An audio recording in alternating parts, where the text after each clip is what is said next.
வணக்கம் ஃப்ரெண்ட்ஸ். நாம் இந்த வீடியோவில் என்ன பார்க்க போகிறோன்னா, குரூப் 2 2A சிலபஸில் இருக்கக்கூடிய யூனிட் 1 ஜென்ரல் சயின்ஸ் பொது அறிவியல் டாப்பிக்கில் ஒரு 3 ஹெட்டிங்ஸ் கொடுத்துருக்காங்க. அறிவியல் அறிவு மற்றும் அறிவியல் உணர்வு பகுத்தறிதல், பொருள் உணராமல் கற்றலும் கருத்துணர்ந்து கற்றலும், கடந்த காலம் நிகழ்காலம் எதிர்காலம் பற்றி புரிந்து கொள்வதற்கான கருவி அறிவியல். இந்த டாபிக்ஸ்க்குரிய இன்ஃபர்மேஷன்ஸ் அண்ட் டேட்டாஸ்லாம் ஸ்கூல் புக்ஸில் எக்ஸாக்டாக இங்கே இருக்குன்னு எதுவும் சொல்ல முடியாது. சில இன்ஃபர்மேஷன் ஸ்கூல் புக்ஸில் இருக்கும், சில இன்ஃபர்மேஷன்ஸ் கொஞ்சம் அவுட் ஆஃப் சோர்ஸில் கரண்ட் அஃபேர்ஸ் ரிலேட்டடாகவும் பார்க்குற மாதிரி இருக்கும். பேசிக்காக இந்த கான்செப்ட்ஸை நம்ம அண்டர்ஸ்டாண்ட் பண்ணிக்கிட்டாவே போதும், ஈஸியாக ஆன்சர் பண்ணிடலாம். வாங்க நம்ம ஃபஸ்ட் டாபிக் பார்ப்போம். Scientific knowledge and scientific temper, அறிவியல் அறிவு மற்றும் அறிவியல் உணர்வு அல்லது அறிவியல் மனப்பாங்கு.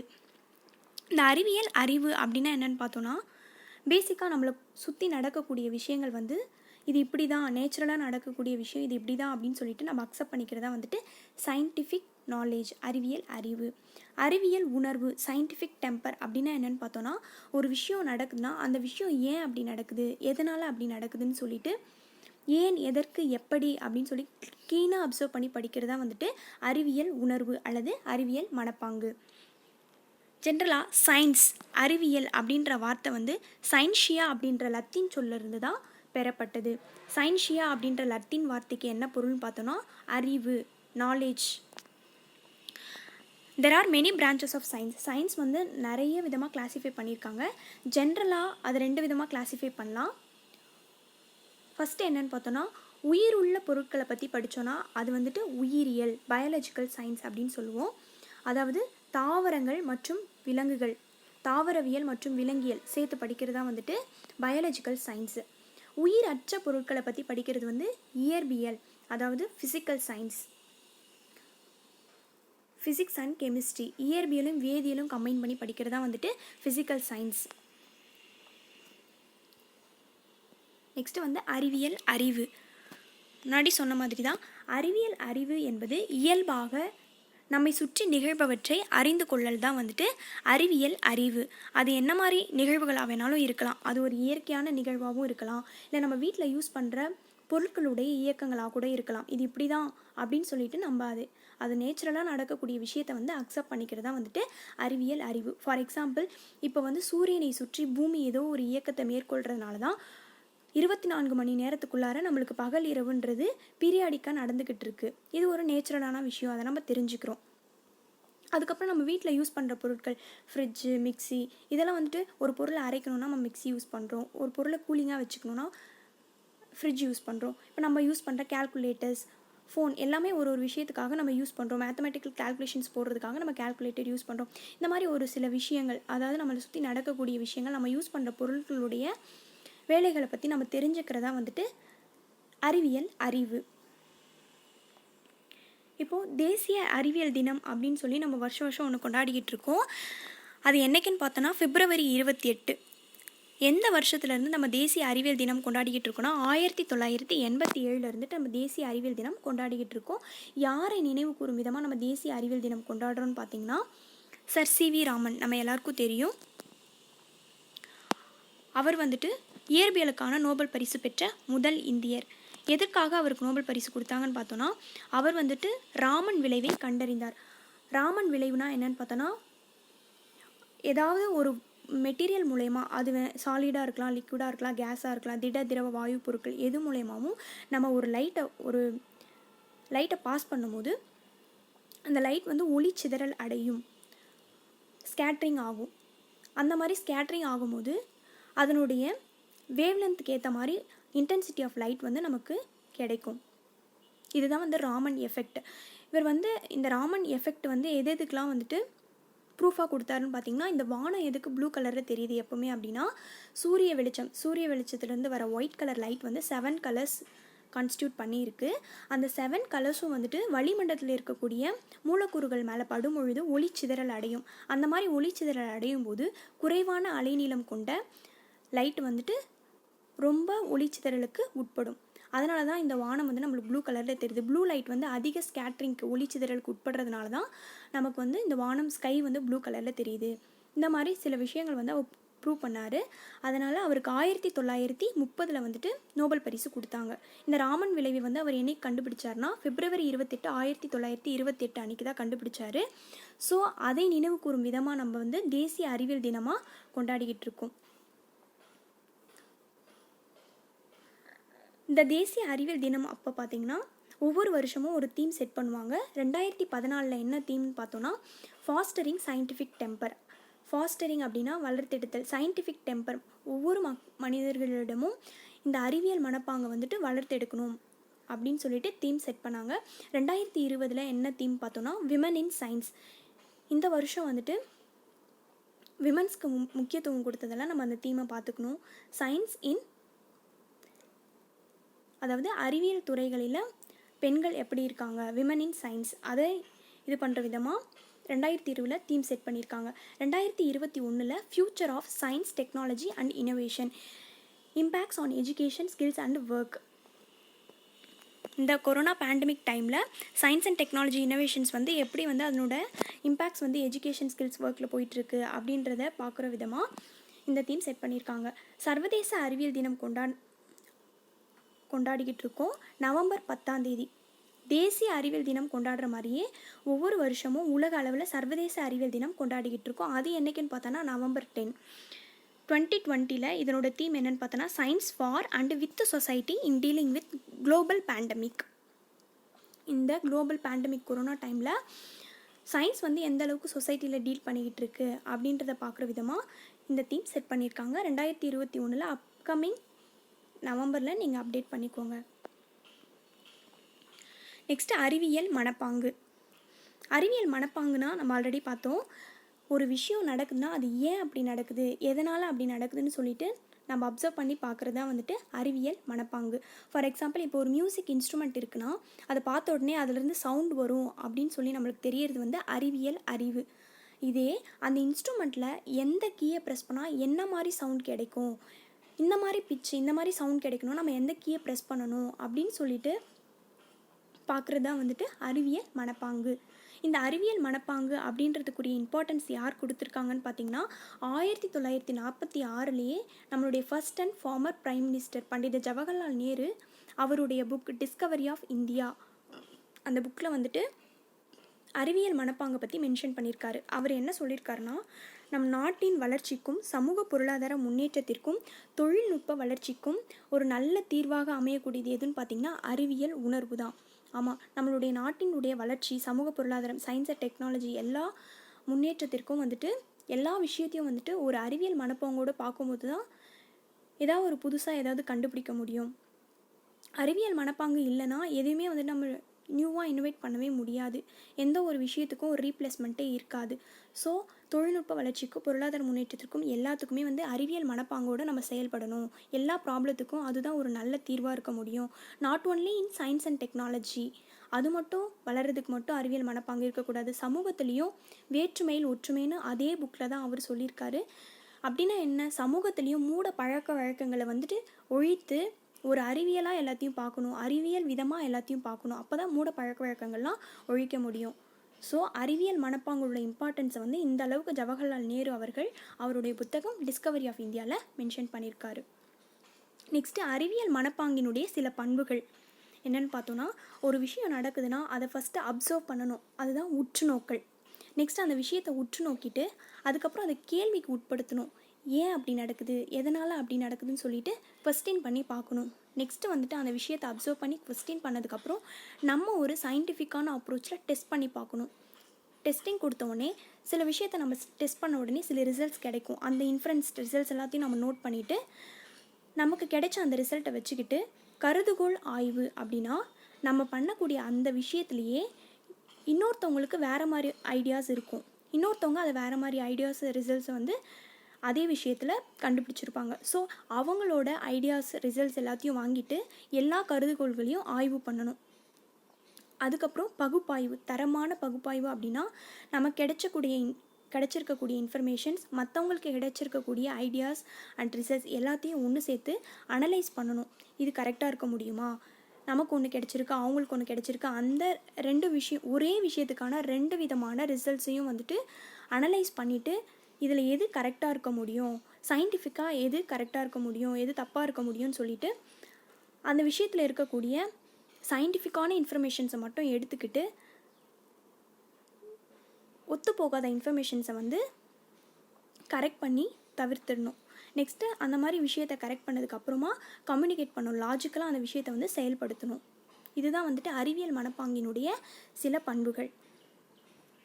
நெக்ஸ்ட்டு தேசிய அறிவியல் தினம் கொண்டாடின மாதிரியே தேசிய அறிவியல் உணர்வு நாளும் கொண்டாடிக்கிட்டு இருக்கோம். அது எப்போ கொண்டாடுறோன்னு பார்த்தீங்கன்னா ஆகஸ்ட் 20 ஒவ்வொரு வருடமும் ஆகஸ்ட் 20 தேசிய அறிவியல் உணர்வு நாள் கொண்டாடிக்கிட்டு இருக்கோம். இதை யார் நினைவு கூறும் விதமாக நம்ம கொண்டாடிக்கிட்டு இருக்கோம்னு பார்த்தீங்கன்னா டாக்டர் நரேந்திர தபால்கர். இவர் யாருன்னா மகாராஷ்டிரா மாநிலத்தில் டாக்டராக ஒர்க் பண்ணிகிட்டு இருந்தவர். இவர் ஒர்க் பண்ணிகிட்டு இருந்த சொசைட்டியில் வந்து மக்கள் வந்து ரொம்ப மூட பழக்க வழக்கங்கள், சூப்பர்ஸ்டிஷியஸ் பிலீஃப்ஸை வந்து அதிகமாக ஃபாலோ பண்ணிக்கிட்டு இருந்தாங்க. அதை பார்த்த உடனே, அதாவது இந்த குழந்தைகளை பலி கொடுக்கறது, அந்த மாதிரி தவறான மூட பழக்க வழக்கங்கள் எல்லாம் வந்துட்டு ஃபாலோ பண்ணிகிட்டு இருந்ததை பார்த்த உடனே டாக்டர் நரேந்திர தபால்கர் அவர் வந்துட்டு முன்னாடி வந்து சில ரிஃபார்ம்ஸ், சீர்திருத்தங்கள்லாம் கொண்டு வந்தார். அவரை நினைவு கூறும் விதமாக தான் வந்துட்டு தேசிய அறிவியல் உணர்வு நாளை வந்து நம்ம கொண்டாடிக்கிட்டு இருக்கோம். நெக்ஸ்ட்டு உலக படைப்பாற்றல் தினமும் கொண்டாடிக்கிட்டு இருக்கோம். அது எப்போன்னு பார்த்தோன்னா April 21 world creativity and innovation day celebrate பண்ணுறோம். 2021 உலக படைப்பாற்றல் நாளுடைய தீம் என்னன்னு பார்த்தோன்னா creative economy for sustainable development, ஒரு நிலைத்த வளர்ச்சிக்கான புதுமையான பொருளாதாரம் அப்படின்றத வந்துட்டு 2021 தீமாக செட் பண்ணியிருக்காங்க. இந்த அறிவியல் மனப்பாங்குக்கு நம்ம இந்திய அரசியலமைப்பிலையும் முக்கியத்துவம் கொடுத்துருக்காங்க. நம்ம இந்தியன் கான்ஸ்டியூஷனில் பகுதி 4A அடிப்படை கடமைகள் 51A வந்துட்டு அறிவியல் மனப்பாங்கை பற்றி குறிப்பிடக்கூடியதாக இருக்குது. இது எப்போ கொண்டு வந்தாங்கன்னு பார்த்தீங்கன்னா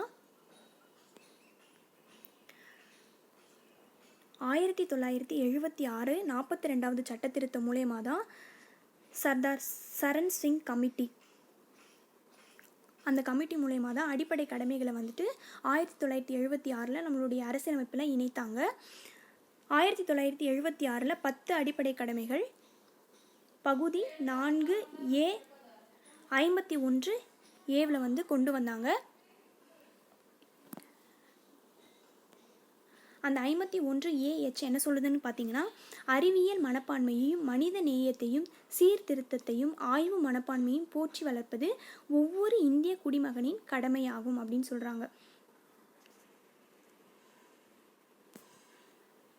நெக்ஸ்ட்டு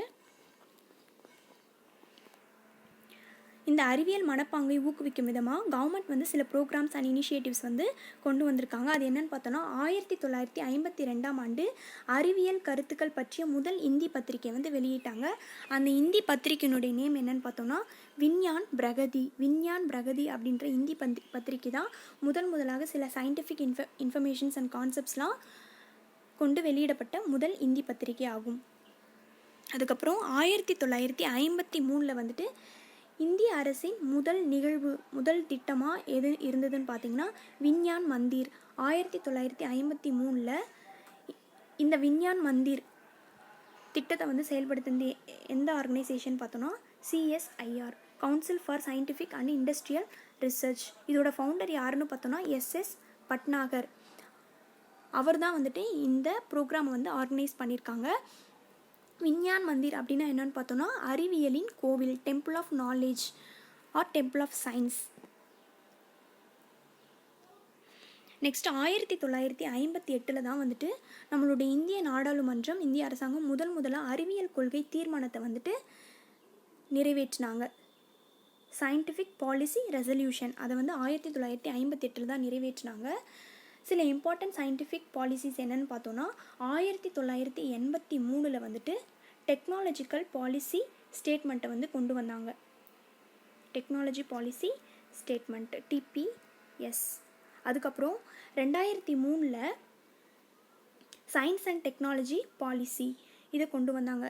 அறிவியல் மற்றும் தொழில்நுட்ப கொள்கையை வந்து கொண்டு வந்தாங்க. இது எதுக்குன்னு பார்த்தோன்னா இந்தியாவில் இருக்கக்கூடிய எல்லா யூனிவர்சிட்டிஸ் அண்ட் காலேஜஸில் வந்துட்டு சயின்டிஃபிக் ரிசர்ச்சை வந்துட்டு என்கரேஜ் பண்ணணும் அப்படின்றத சொல்கிறதுக்காக இந்த கொள்கையை வந்து கொண்டு வந்தாங்க. கடைசியாக 2013 என்ன கொண்டு வந்திருக்காங்கன்னு பார்த்தீங்கன்னா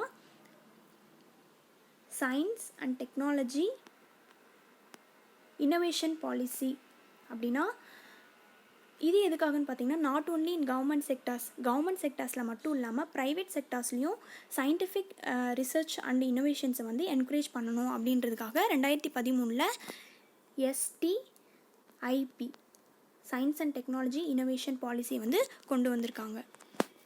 next 2015 doctor APJ Abdul Kalam அவர்கள் வந்துட்டு ஒரு ஸ்கீமை இன்ட்ரடியூஸ் பண்ணியிருக்காங்க. இது ராஷ்ட்ரிய ஆவிஷ்கர் அபியான். இந்த திட்டம் எதுக்குன்னு, இந்த ஸ்கீம் எதுக்குன்னு பார்த்தீங்கன்னா ஸ்கூல் ஸ்டூடெண்ட்ஸ்க்கு வந்துட்டு மேக்ஸ் அண்ட் சயின்ஸில் வந்துட்டு நிறைய க்ரியேட்டிவாக அவங்கள எக்ஸ்ப்ளோர் பண்ண வச்சு இன்னோவேஷன்ஸை கொண்டு வரணும் அப்படின்றதுக்காக தான் இந்த ராஷ்ட்ரிய ஆவிஷ்கர் அபியான் அப்படின்ற திட்டத்தை வந்து 2015 டாக்டர் APJ அப்துல் கலாம் அவர்கள் கொண்டு வந்தாங்க. நெக்ஸ்ட்டு லாஸ்ட்டாக 2020 டிசம்பர் 22 25 வரையும் 6th edition of India international science festival IISF ஒரு ப்ரோக்ராம் ஆர்கனைஸ் பண்ணாங்க. அது என்னன்னு பார்த்தோன்னா விஞ்ஞான் யாத்ரா அப்படின்ற ஒரு இந்தியா இன்டர்நேஷ்னல் சயின்ஸ் ஃபெஸ்டிவலை வந்து வர்ச்சுவலாக காணொலி மூலம் நடைபெற்றிருக்கு. அதை ஆர்கனைஸ் பண்ணது யாருன்னு பார்த்தோன்னா IACS Indian association of the cultivation of science. இது வந்து கொல்கட்டாவில் இருக்குது. இந்த ஆர்கனைசேஷன் தான் வந்துட்டு இந்த விஞ்ஞான் யாத்ரா அப்படின்ற ப்ரோக்ராமை வந்து ஆர்கனைஸ் பண்ணியிருக்காங்க. நெக்ஸ்ட்டு நம்ம நேருவோட புத்தகம் டிஸ்கவரி ஆஃப் இந்தியாவில் இந்த அறிவியல் மனப்பாங்கை பற்றி குறிப்பிடப்பட்டிருக்கு. அதே போல் 2005 அமர்த்தியாசன் பொருளாதார அறிஞர் அமர்த்தியாசன் அவரோட புக்கில் வந்துட்டு தி ஆர்குமெண்டேட்டிவ் இந்தியன் அப்படின்ற புக்கில் சயின்டிஃபிக் டெம்பர் அறிவியல் மனப்பாங்கை பற்றி குறிப்பிட்டிருக்காரு. நெக்ஸ்ட் வந்து இந்த அறிவியல் அறிவு மற்றும் அறிவியல் மனப்பாங்கு இந்த டாபிக் ரிலேட்டடாக ப்ரீவியஸ் இயர்ஸில் கேட்ட கொஸ்டின்ஸ் பற்றி பார்க்கலாம். ஃபர்ஸ்ட் கொஸ்டின், இந்திய நாடாளுமன்றம் அறிவியல் கொள்கை தீர்மானம் எப்பொழுது ஏற்றுக்கொண்டது? Answer option B 1958. ஃபஸ்ட்டு அறிவியல் கொள்கை தீர்மானம் எப்போ ஏற்றுக்கிட்டாங்கன்னா 1958. சயின்டிஃபிக் ரெசல்யூஷன் பாலிசி அது வந்து 1958 தான் அக்செப்ட் பண்ணிக்கிட்டாங்க. கொஸ்டின் நம்பர் 2, ஜவஹர்லால் நேரு டேஷில் அறிவியல் மனநிலை கருத்தை வெளியிட்டார்? Answer option A 1946. 1946 தான் வந்துட்டு இந்த சயின்டிஃபிக் டெம்பரை பற்றின இன்ஃபர்மேஷன்ஸ் அவர் வந்துட்டு அவரோட புக்கில் வந்து மென்ஷன் பண்ணியிருக்காரு. நெக்ஸ்ட் கொஸ்டின் நம்பர் 3, நேரு தனது எந்த புத்தகத்தில் அறிவியல் மனநிலை கருத்தை வெளியிட்டார்? Answer option C discovery of India. இந்த டிஸ்கவரி ஆஃப் இந்தியான்ற புத்தகத்தில் தான் வந்துட்டு அறிவியல் மனநிலை பற்றி மென்ஷன் பண்ணியிருக்காது. ஒரு நாட்டினுடைய வளர்ச்சிக்கும் அறிவியல் முன்னேற்றத்திற்கும் முக்கியமானது எதுனா எல்லாருமே எல்லா விஷயத்தையும் அறிவியல் மனப்பாங்கோடு பார்க்கணும் அப்படின்னு சொல்லியிருக்காரு. இந்த வேற்றுமையில் ஒற்றுமை யுனைட்டி இன் டைவர்சிட்டி அப்படின்ற விஷயத்தையும் டிஸ்கவரி ஆஃப் இந்தியா அந்த புக்கில் தான் வந்துட்டு நம்ம நேரு அவர்கள் சொல்லியிருப்பாங்க. கொஸ்டின் நம்பர் 4, பின்வருவனற்றுள் எது மூட நம்பிக்கைக்கு சிறந்த எதிர்மருந்து? ஆன்சர் ஆப்ஷன் டி அறிவியல் மனப்பாங்கு. எந்த ஒரு விஷயத்துக்கும் மூட நம்பிக்கையான தவறான விஷயத்துக்கும் அறிவியல் மனப்பாங்கு தான் சிறந்த எதிர்மருந்தாக இருக்க முடியும். ஒரு விஷயம் தெரிஞ்சுக்கிட்டால் மட்டும் பத்தாது, அறிவு இருந்தால் மட்டும் பத்தாது. அந்த விஷயத்தை வந்து ஏன் எதற்கு இப்படி இருக்க முடியாது, இது தப்பான விஷயம், இது சயின்டிஃபிக்காக இப்படி தான் இருக்க முடியும் அப்படின்னு சொல்லிட்டு ப்ரூவ் பண்ணி அந்த தப்பான விஷயத்தை வந்து நம்ம அவாய்ட் பண்ணணும். ஸோ மூட நம்பிக்கைக்கு சிறந்த எதிர்மருந்தாக இருக்கக்கூடியது எதுன்னு பார்த்தோன்னா அறிவியல் மனப்பாங்கு.